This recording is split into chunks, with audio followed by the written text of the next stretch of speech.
How we doing, ladies and gentlemen? It's your boy Skylar Dagley back in the building, fresh off a plane from New York, but we have more important things to talk about in this video at least. Saturday night is UFC 291, I believe. Dustin Poirier versus Justin Gaethje. You also have Alex Pereira, Jan Blachowicz, Wonderboy Pereira, Colin Chiesa. Like, the fights here are amazing, ladies and gentlemen.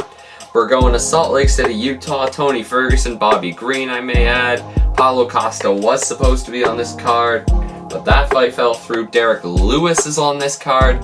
We are spoiled as fight fans for this card coming up. So here are my picks and predictions for UFC 291 in Salt Lake City. Poirier versus Gaethje 2. Alright. Starting with our first fight on the prelims today. Ooh. Derek Lewis versus De Lima. This is going to be a quick breakdown. Derek Lewis, we all know where he's good at. Striking and anything non-cardio related. And eating chicken. Shout out Popeyes. But anyways, De Lima, gonna be honest, don't know much about him, but he's Brazilian, and I'm assuming he's either going to be a really powerful striker or a really dominant grappler. It's going to be one or the other in my opinion, and if De Lima's a great grappler, I'm going to put my bet on De Lima, but if De Lima's a striker and goes toe-to-toe with Derek Lewis, I'm going to put my money on Derek Lewis. I think De Lima's going to be a grappler, so I'm going to go with Marcos Rodrigo de Lima, and I'm going to take him by, I'm going to go by decision. Could be a good contest, but I see the Brazilian getting the win in this fight. Sorry, Derek Lewis. And now to our first fight on the pay-per-view. Michael Chiesa versus Kevin Holland. What a fight this is. Two striking based fighters. I mean, Chiesa's a bit of a grappler, but you can tell when Chiesa fights, he enjoys a striking exchange. And we all know about Kevin Holland. This man fights every second month, it feels like nowadays. And I'm sure if he could, he'd fight every weekend, but that's Kevin Holland for you. I feel like looking at this fight on paper, well, I have it on paper right here in front of me, and Kevin Holland has a 6.5-inch reach advantage. That's going to play dividends within the fight. But Holland is 2 inches taller. So I feel like if Chiesa is going to have a good chance at winning this fight, he's going to have to take it to the ground. But I don't see Michael Chiesa doing that, is the thing. I see Chiesa wanting to go strike for strike with Kevin Holland, but I don't think Chiesa has the striking capabilities to compete with someone like a Kevin Holland. I think this is going to be a very good performance by Kevin Holland. I really do. So give me Kevin Holland to win by striking masterclass by decision. I don't think he'll knock Chiesa out. I feel like he can knock Chiesa out, but I don't think he will. If he does, I think it'll be a TKO, but I think Kevin Holland's on for a good fight this card. I gotta say. Time for an emotional one. Tony El Cucuy Ferguson versus Bobby Green. Tony, please. Tony, I beg of you, Tony. Please, just win this fight. Do whatever you need to do. Get the win. Retire off into the sunset. Be happy. We love you, Tony Ferguson. Don't do this to yourself. Please. I beg of you, Tony. I'm begging of you. Looking at this fight, I mean, I don't think Bobby Green is nowhere near as good of a grappler as Tony Ferguson. And I don't think he's as good in the striking either. So I feel like if Tony just takes this fight seriously, he should dominate. If Tony takes this fight seriously, he should do well. But Tony Ferguson's chin is far from what it used to be. I mean, remember when Tony was taking punches for days in that first fight back from COVID against Justin Gaethje after like 2 weight cuts in a month? Like, oh God. Tony was getting beaten up that night. And then he had Charles Oliveira, the fight after that. Then who it was? It was Dariush, and then I think it was the Chandler fight. This poor guy's been through it. So, looking at it on paper, I mean, Tony's going to be a little lighter, 1 inch taller, 5 inches in reach, though. I think that'll play big dividends for Tony. So, at the end of the day, I'm going to take Tony Ferguson to win this fight. Please, Tony, please. And I'm going to go by a second round submission because they can't all be decisions. Please, please, please, Tony, I beg of you. Now, talk about a fight I am excited to see. Stephen Wonderboy Thompson versus Michel Pereira. Woo-hoo-hoo-hoo. What a fight we have here. The American versus the Brazilian. This is going to be a phenomenal fight. I can just... It's got it written all over it. Michel Pereira is organized chaos, and Wonderboy has the same fighting style as Pereira, but with a different mentality. Wonderboy Thompson wants to beat you with technique, uses karate stances, uses kicks, does what he needs to do, whereas Michel Pereira, Superman punch everywhere you look, bang bang, spinning elbow, high elbow, uppercut, flying knee. What is wrong with me? I'm like shadow boxing my camera on my chair. But anyways, let's look at the stats on paper here. One thing that stands out to me, at least, is that nothing really stands out, to be honest, because they're pretty well the same fighters. Just what's different is mentality in this fight, in my opinion. Because I feel like, well, Michel Pereira is 1 inch taller. Wonderboy has 2 inches in reach, and they have the same leg reach. So, it's a pretty even fight, to be honest. But I mean, in my opinion, I think Michel Pereira's earned a shot against a top fighter like Stephen Wonderboy Thompson. You know Wonderboy, he's gonna fight anybody any given day. On a fight where the BMF belt is on the line, Wonderboy is the NMF, the nicest mother effer. But, you know, I could see a world where Michel Pereira wins this fight, but because you never know what happens in chaos. Colby Covington. that is the only... Colby Covington is the only known result in chaos. Shout out Colby. But anyways, I'm gonna take Stephen Wonderboy Thompson to get us... Oh, how do I want to predict it? I'm gonna say third round TKO for Wonderboy. I feel like Michel Pereira's not gonna have as good of a gas tank, and Wonderboy's gonna be able to capitalize on that in the later rounds. Give me Wonderboy Thompson to win by decision. Or third round TKO, sorry. Now, talk about a fight on paper. Holy God.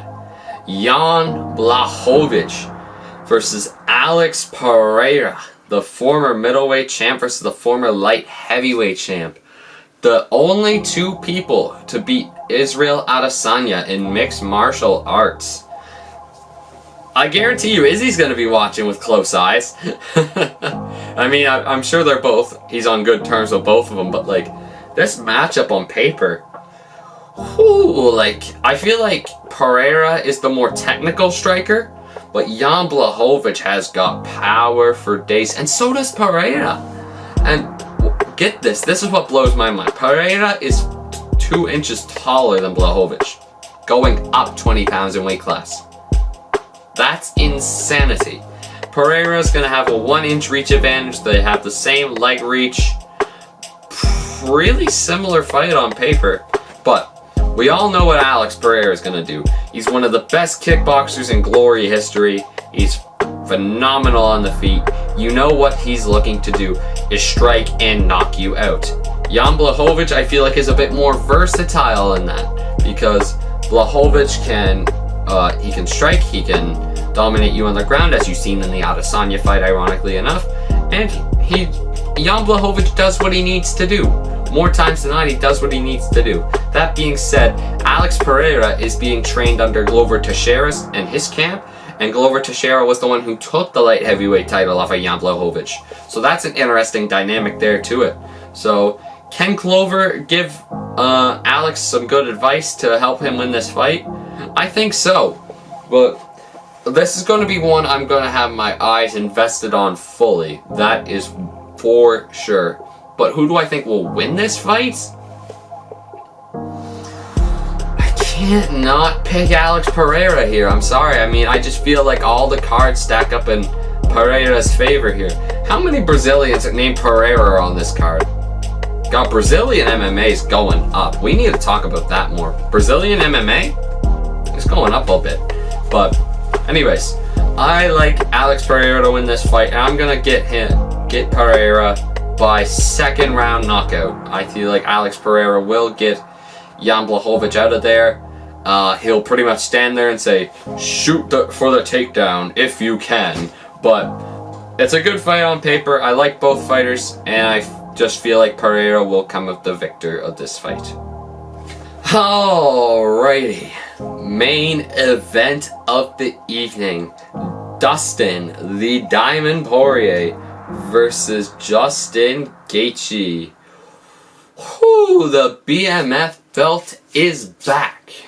Jorge Masvidal has retired, leaving the bad mother effer belt vacant, and it is up for grabs between Lafayette, Louisiana's Dustin Poirier and Arizona's Justin Gaethje. I believe Gaethje's from Arizona, isn't he? Yeah, I'm pretty sure he's from Arizona. Someone can correct me in the comments if I'm not. If he's not, I'm not too bothered. But anyways, looking at this fight on paper, Justin Gaethje has a 2-inch height advantage. I don't think that'll play too much a factor. Poirier has a 2-inch reach advantage and half an advantage in light reach. Interesting. Pretty even fight on paper. Both guys are going to be coming in. They walk around that 170 range, so that'll be a good test for both men in this fight.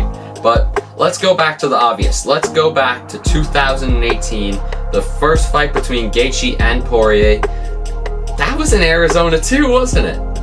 I think it was. I think it was in Arizona. But we all knew what that fight was going to be. It was going to be a brawl, especially with Justin Gaethje at that time, and that is exactly what we got.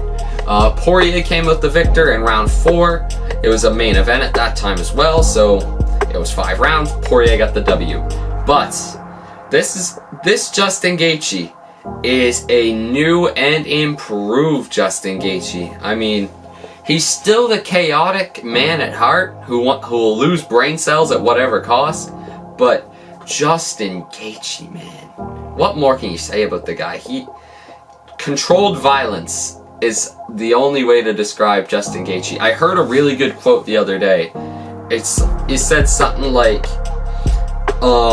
if a man threw 100 bricks at Justin Gaethje, he would pick one up and throw one back at you just to make sure he hit you once, sort of thing. Like, that's such a great way to describe Justin Gaethje in this fight. And the thing is, Poirier has that in him too. Dustin has that in him.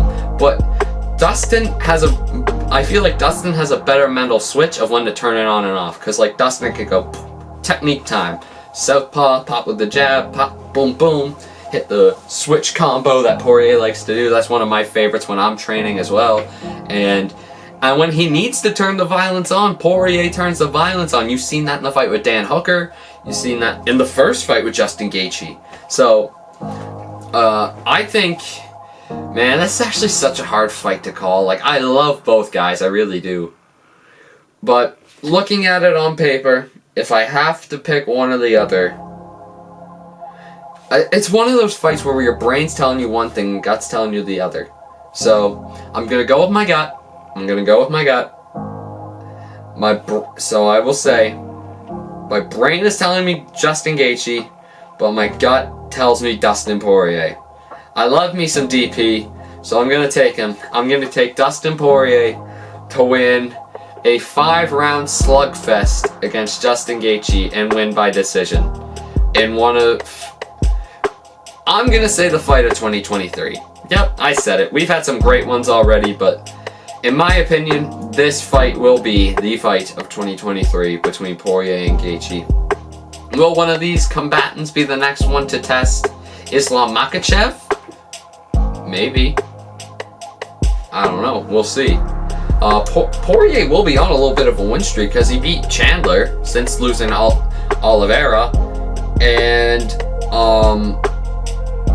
if he beats Gaethje, that's 2 in a row. Maybe he beats someone like or maybe what you could do is have the winner of this fight versus Volkanovski. Damn, that's just giving me a hella good idea. Can you imagine one of these two against Alex Volkanovski? Especially after the performance he put up against Yair earlier this year, or this month. Whew, that would be fireworks. But anyways, that's my video for today, guys. That is UFC 291, Poirier versus Gaethje. After I'm done recording this, I'm gonna start working on my New York vlog. It's a madness, you know. You got the Indy Toronto highlights, you got the Manchester United Arsenal highlights. That is insane. I will confirm, for those of you who are going to watch that video, both Bruno and Sancho's goals are on this camera that I'm recording with, so heads up, you're going to want to see that. But anyways, guys, it's been a pleasure to rant at you again. I hope you enjoyed my predictions. If you want to keep up to date with who I'm betting on, make sure you follow my sportsbook Instagram. Link is in the description. Until next time, guys, I will see you for the next event, UFC 292, Sterling versus O'Malley in Boston. I should try and go. I'm too broke after that trip. Anyways, guys, take care and peace.